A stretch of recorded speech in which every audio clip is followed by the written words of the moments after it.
All right. Well, welcome everyone. Thank you so much for being here at Pfizer's Rocky Mount, North Carolina site. My name is Mike McDermott, and I have the joy of overseeing manufacturing, quality, and distribution for Pfizer globally. And I'd like to start today's discussion by acknowledging our 3,200 unbelievably talented colleagues and contractors that work at this site each and every day.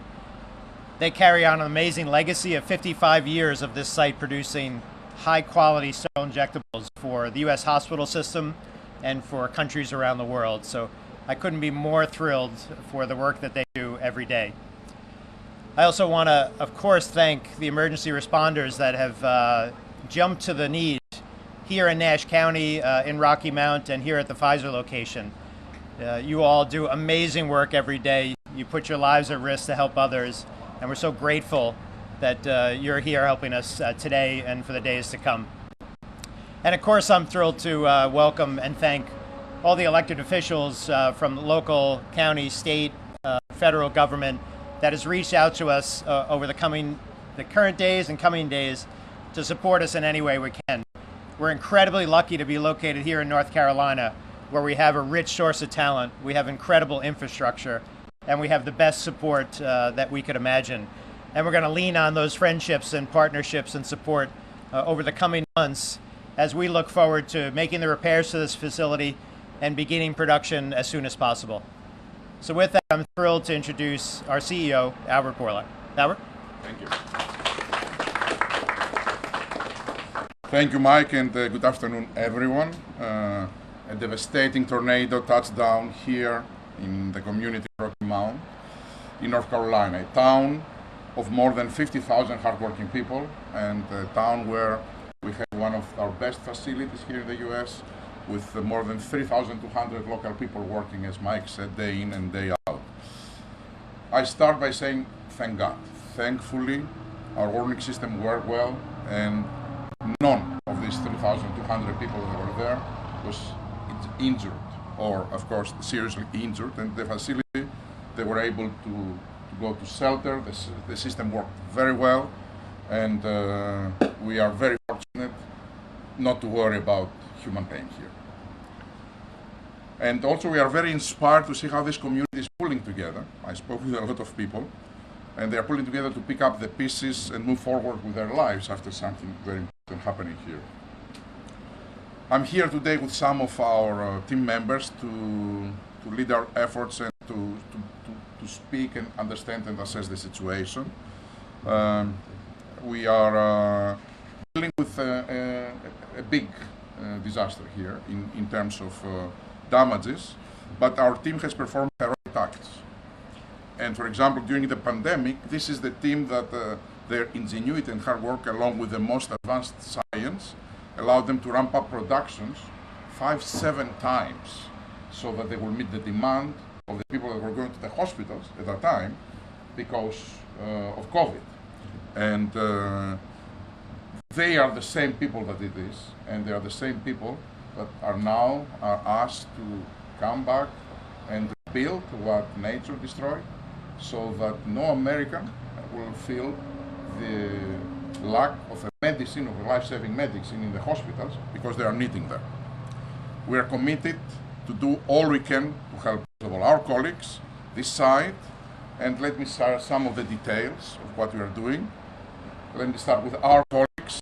We are supporting our local colleagues, and we have made a commitment to pay everyone through the duration of the site's closure, irrelevant if they work or not.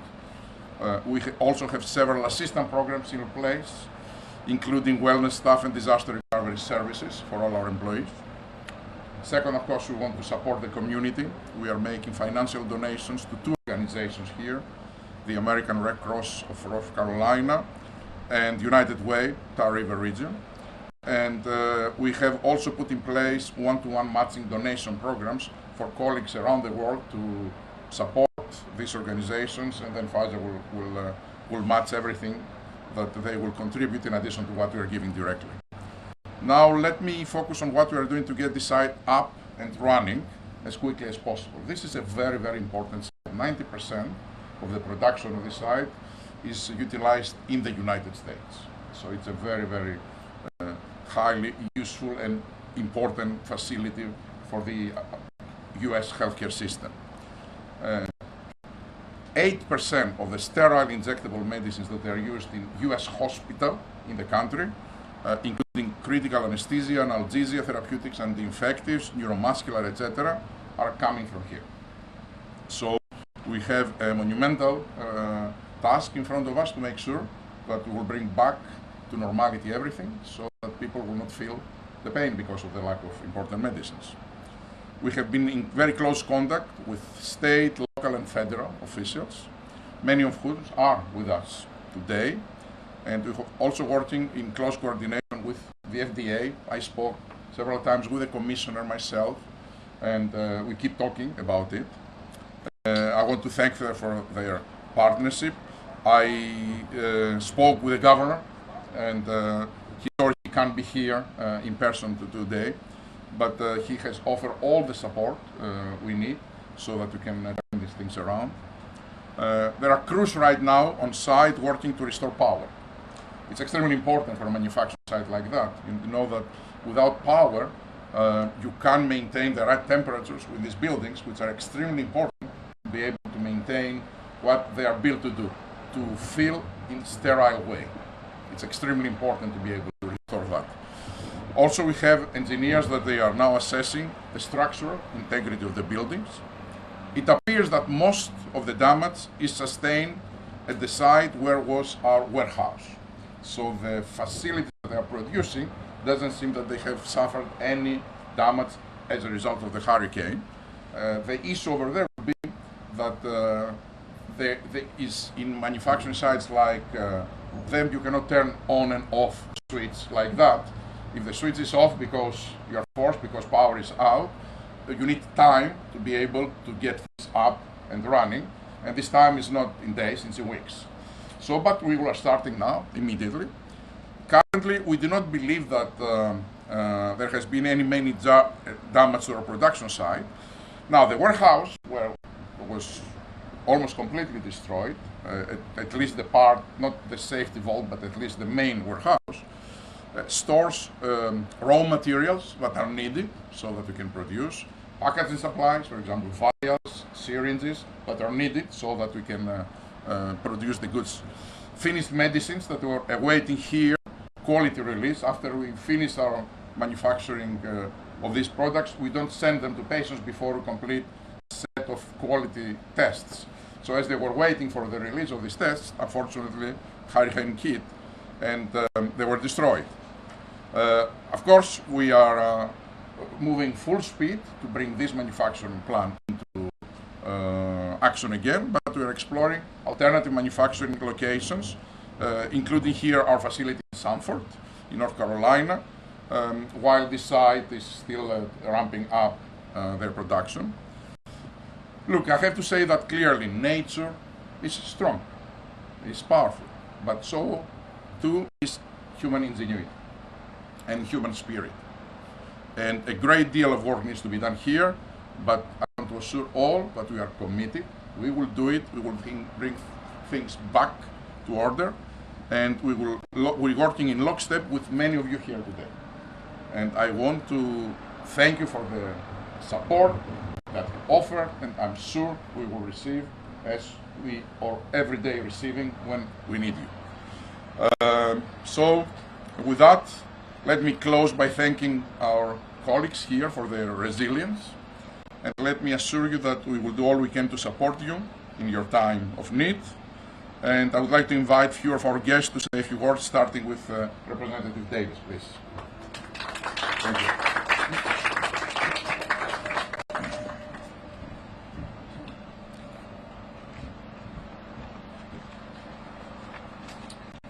Thank you very much, Dr. Bourla.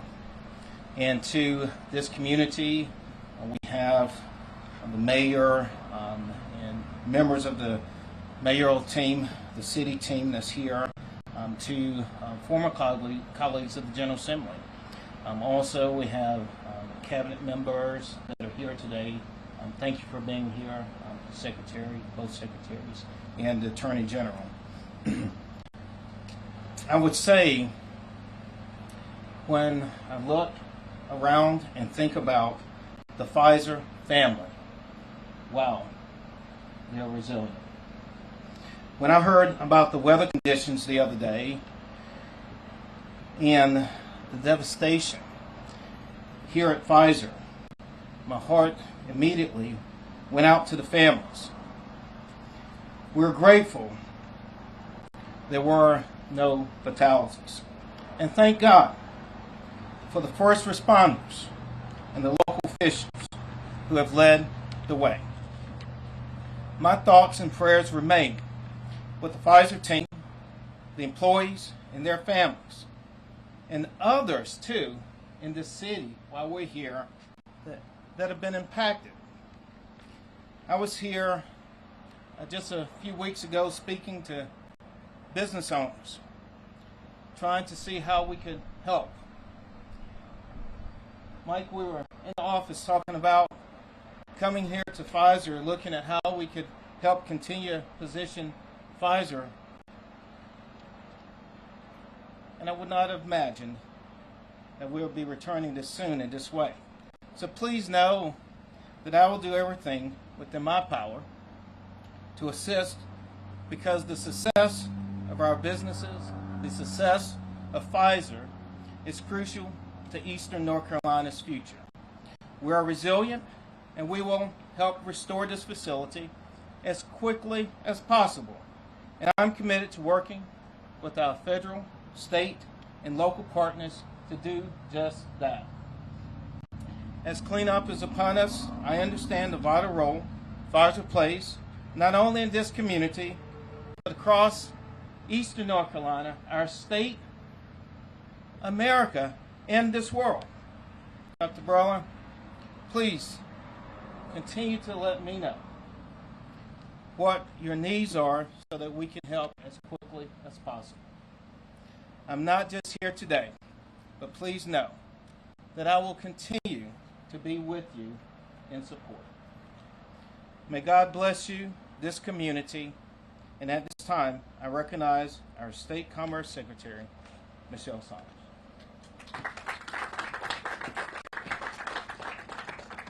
Good afternoon, everyone, and thank you for being here today.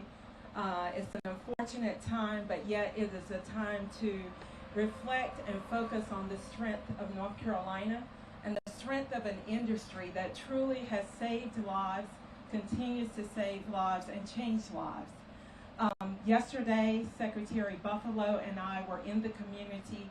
We visited homeowners and those who have been impacted by this storm, and our hearts and prayers go out to them. The administration, Governor Cooper's administration, stands ready to assist and help however we can. We have engaged within Commerce. We have engaged with the local workforce boards, our Workforce Solutions Group, and our Employment Security stands ready if needed to help as we all go through this time. North Carolina is recognized for its collaboration and its partnership and its strong and, I would say, resilient spirit in the face of devastation by nature, whether it's a hurricane or a tornado. Our General Assembly, our other elected officials, with the governor's leadership, we have joined together and have been through and have come through a lot. So there is a proven track record at Pfizer and in North Carolina that we will get through this as well. And to those families and communities that you serve here and around the world, I believe, based on my experience in industry, which is about over 32 years running a manufacturing plant, that this facility will get back online. These talented individuals are committed to the mission of saving lives and having an uninterrupted supply of quality products for patients around the world. And I also believe that by being the centerpiece of this community, surrounded by so many people and partners who are willing, able, and committed to helping this facility get back online, operational, and back into the commercial markets of products being manufactured here, that this, at the end of this, will be another success story, not only for this community and this state, but for our nation as we continue to supply products to patients. I also want to thank colleagues here in the economic development community. I see Mr. Tolson and our chamber president here. Thank you so much for being a part of this. You matter to this state. The jobs matter to the families and the community in this state, and you surely matter to our future. So I am pleased to be here today. Governor Cooper, I know, will be visiting and has spoken with you. Of course, his leadership, the state knows very well that he is not only there for us in the good times, but he is always that same leader who stands and leads us to a greater place, if you will, even in the tough times such as this. So we're fortunate for that. So thank you very much. Thank you for your continued contributions to this community and to the state. Our prayers are with the families of those who have been impacted, those who don't have shelter, who don't have power and electricity, and those who were honestly already on the breaking point of a devastating time within their community and within their families for other reasons. Don't think that this will break you, because you have all of us and many others to help you move through this difficult time. Thank you very much for the opportunity, and we look forward to continuing to partner with you. And at this time, I'm going to leave it with the city manager, Mr. Keith Rogers.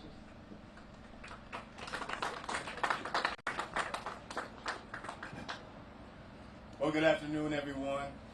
Even in a time such as this, it's still a pleasure to be with all of our local leaders and representatives. And the city's message from Rocky Mount has been concise and simple but clear. We are here to serve.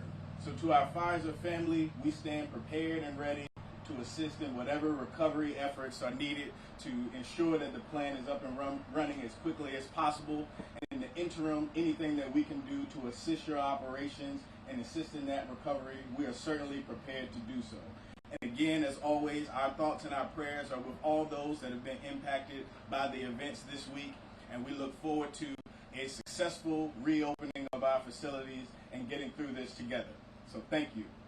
And at this time, it's my pleasure to introduce our Senator, Ms. Lisa Barnes. Thank you. Thank you so much. Good afternoon, everyone. Dr. Bourla, it's so nice to have you here. Welcome to North Carolina, although it's not in the best of circumstances right now. But Senator Berger sends his apologies for not being able to be here today, but we would both like to just express our utmost support and appreciation to Pfizer for being here in Rocky Mount and for the valuable input and contributions that you make to our local and our state economies. We are so grateful for the employment opportunities for over 2,000 people here in our area, and those employees play a vital role in the manufacturing of these very important pharmaceutical products here. We are grateful that there were no fatalities, but at the same time we recognize the extensive damage here, and that the North Carolina General Assembly stands ready and able to assist in the recovery efforts and process in any way that we can. So thank you again to all the first responders, and our prayers are with all of the people who are impacted here. Thank you. Mike.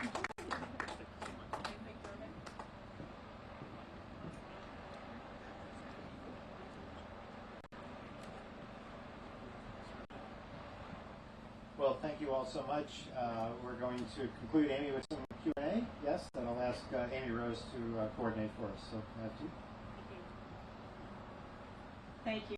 Let me add my thank you. I'm very grateful for all of you to come out this afternoon. We just have a very few minutes. We're sensitive to the heat, also the burden on the site. They have a lot of work to get back to.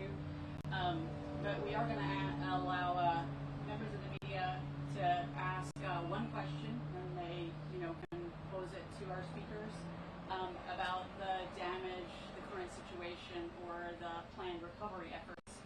So, Steve, could I call on you first? Steve Sprague, CBS 17. Steve Sprague, CBS 17. Logistically, how difficult is it going to be to try and shift the manufacturing to other facilities to be able to get those medicines done? And also, if you start shifting to other facilities, does that mean other medicines may not have to be made while you're making the stuff that was made here? I think all of the above reflect the complexity of the situation. It's not easy to transfer. There is, if I remember, 20% of our products that already are manufactured in other places. So for that, it's easy. We will increase manufacturing in the other places while we're ramping up here. The warehousing, which is destroyed, I think we will find plenty of warehousing around that we can rent, so that will not be a problem. I think the major issue it is, first of all, to assess the situation, to be able to restart the facilities, and that will take weeks, even in the absence of structural damages.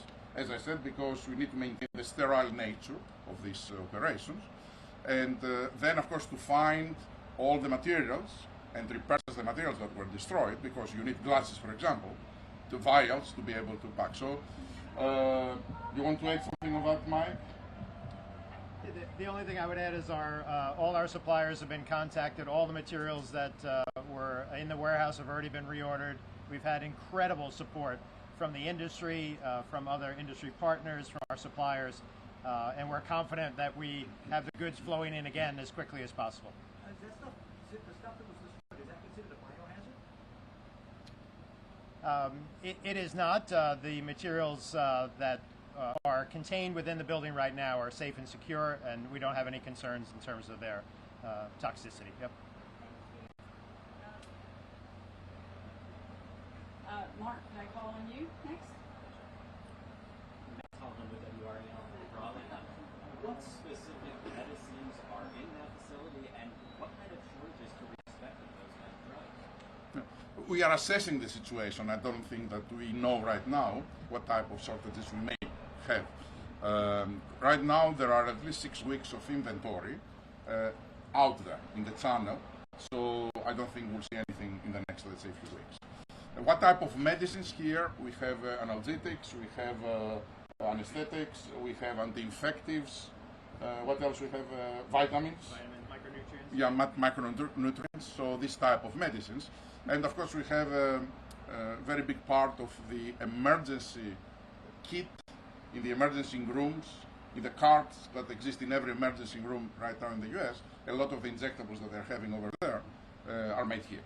So that's why, as I said, our number one priority is to ensure that we will minimize supply disruptions for these medicines, because they are important and they save lives. So that's why we are trying to do anything we can in our power to make things come back to normality fast. Okay, thank you. Brian, how are you next? Brian Gordon with the News Observer. Going off that last question a little bit, are there any drugs to your knowledge that are made here, like exclusively, that hospitals would solely rely on this plan for?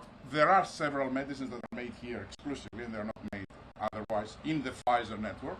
I'm not sure if there are some that are not made by other manufacturers. That's Mike. Yeah, the good news is that, of course, we have other manufacturers that work in this space, so none of the products made here are proprietary, so other manufacturers participate in the open environment here in the U.S. So it's really looking at the products we make here, the products that have inventory, the products that are made by other manufacturers, and as Albert said, the products that could be made at other locations. So all of these are in play for us, and of course working with the FDA, and particularly if we need any support with getting other locations running. So these are the steps that we'll take over the coming days and weeks to ensure supply of medicines to patients. And clearly the prioritization that happens in cases like that, and particularly from us, it is always, we try to understand where we have the highest risk to have a product that it is out of supply that can create serious issues, health issues. And then we go with them first to try to find solutions, and then slowly, and gradually we expand to have the full manufacturing capacity up and running. Thank you. So we just have one last one, and we have Elena from ABC. I know we're very early on, and we have engineers here now doing assessments, but do you have any idea, any sort of timetable of how long it might take to bring some of these facilities back online?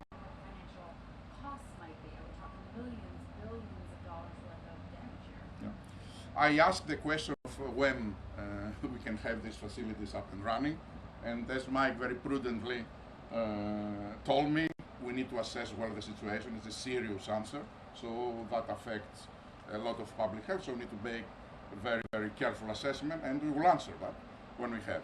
In terms of how much it costs, I don't know and I don't care.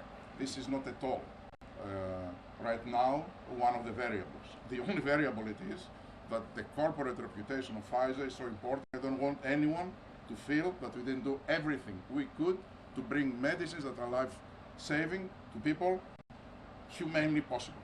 So it's irrelevant. Thank you, everyone.